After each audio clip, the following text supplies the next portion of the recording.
My name is Sarah. I was born 30 years ago into the family of Mr. and Mrs. Temelade. I am the firstborn of my parent and I have three other siblings, Promise, Mary, and Praise. Praise was born as a result of my parents' search for a baby boy who turned out to be a girl. And the chapter of childbirth was closed. The story of my life is a lesson to mothers of our days. The title of my story would have been better if it was The Carelessness of My Mother, but I chose this title for some reasons. My mum told me to stop sleeping in her room since I was 2 years old. Neither will I sleep in the children's room but my father's room. At a time, everyone started calling me the wife of my father, Ayawo Baba E. I grew up to understand what love is all about because my father showed me unreserved love. Sometimes I wouldn't sleep except I sleep on my father's chest. His chest became my comfort and bed. My father cannot withstand anyone beating me, not even my mother. The major quarrels I witnessed between my father and my mother were because my mother beat me and my father was not happy about it. There were times they kept malice for days just because of me. My father was a successful engineer, a tall handsome man with charming voice. He sings in the choir. He is such a nice man that all and sundry will love to be with because he is also caring. He is tender-hearted and jovial. He gives me virtually everything I had ever wanted, including those that were detrimental to my growth as a girl child. There were many things he bought for me without my mother's knowledge. He had packets of chocolate under his bed that my mother wasn't aware of for many years. He served me 2 or 3 chocolate every night before sleep. I love playing with my father's beards because they were well laid around his jaw. I sat on his lap and played with his beards anytime I was angry. It had a way of pacifying my anger. When I turned 6, I realized that anytime I sat on my father's laps he always had erection.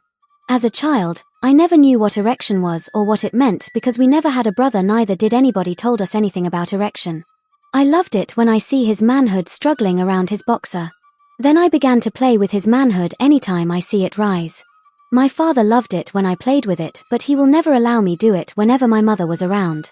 My father's manhood became my toy and any day I didn't play with it, he reminds me, "Sarah, you've not played with daddy's toy."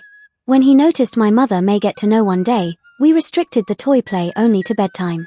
Fast forwarding, when I became 10, my father will instruct me to suck his manhood until he was satisfied. That continued until I was 13. It became an everyday affair, no sucking, no chocolate. I became so addicted and inseparable to my father. Nobody ever educated me that what I was doing with my father was wrong.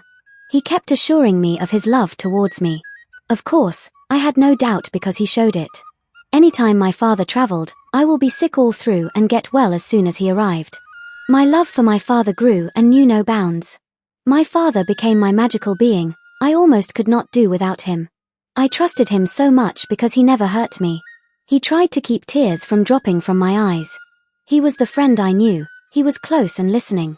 He was something different from my mother, who was harsh, inconsiderate, unloving, and hot-tempered. I wasn't worried about anything because my father was also nice to my siblings alike. Myself and Praise took after my father in everything, but Promise and Mary took after Mum. They are unfriendly and difficult.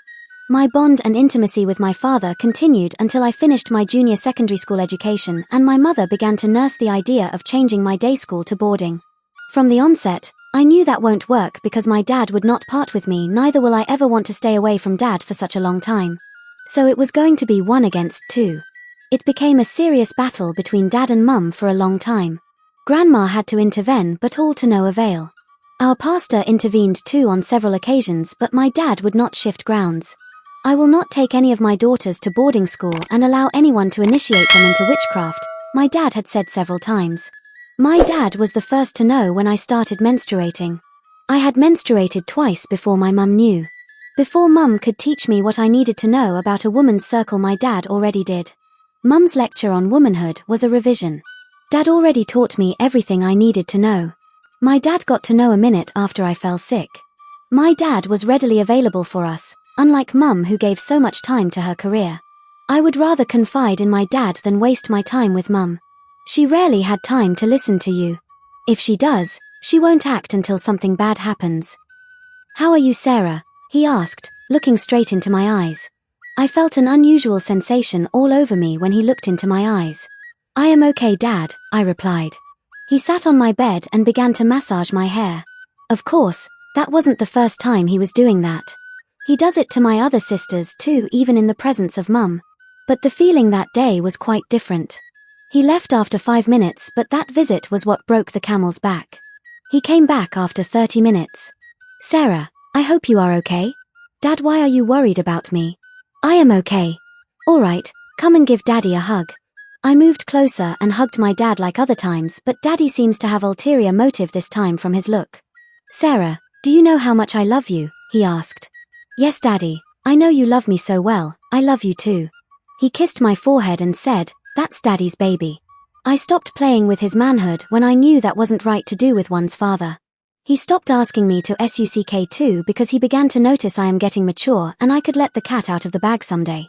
But this day, he reminded me of those days. He sang my childhood favorite song to me again.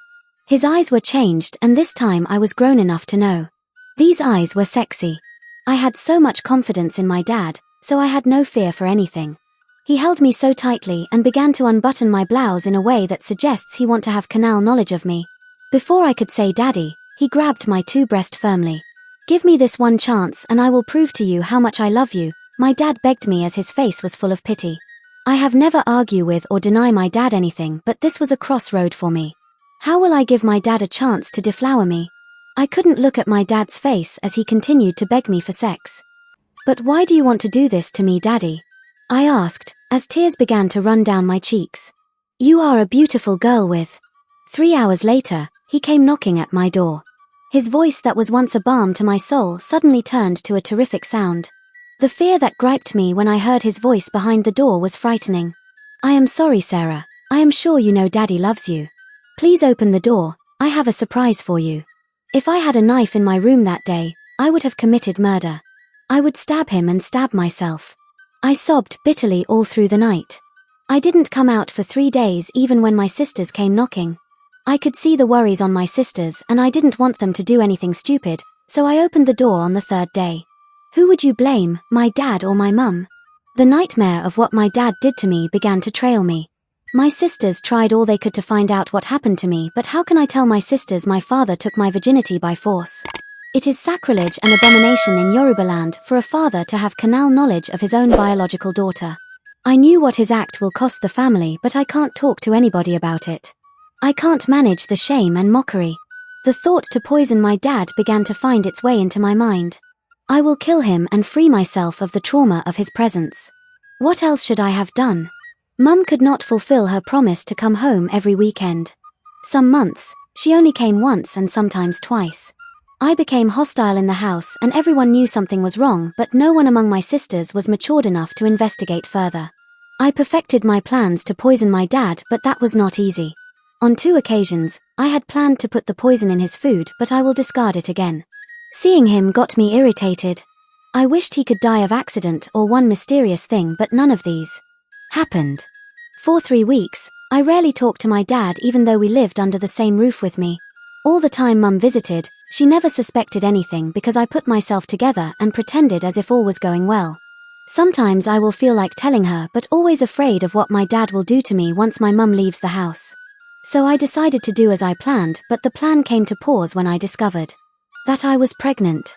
On the 8th of March, I was feverish, so I went to the nearest chemist in our neighborhood to get some drugs for myself.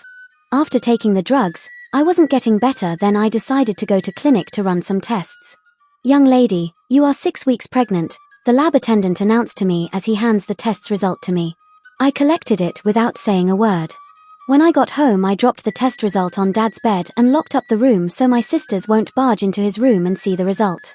Dad hardly locked his room, so he was surprised when he came back and found his room locked.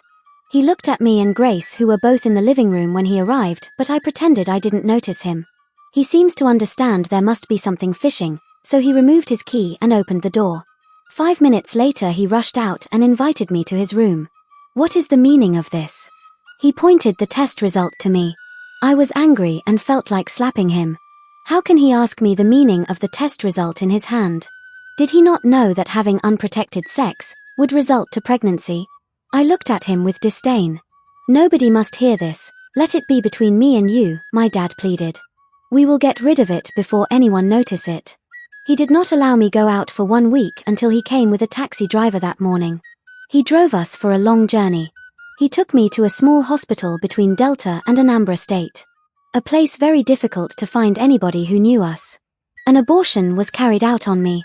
My first sexual encounter was with my dad, my first pregnancy was for my dad, my first abortion was by my dad.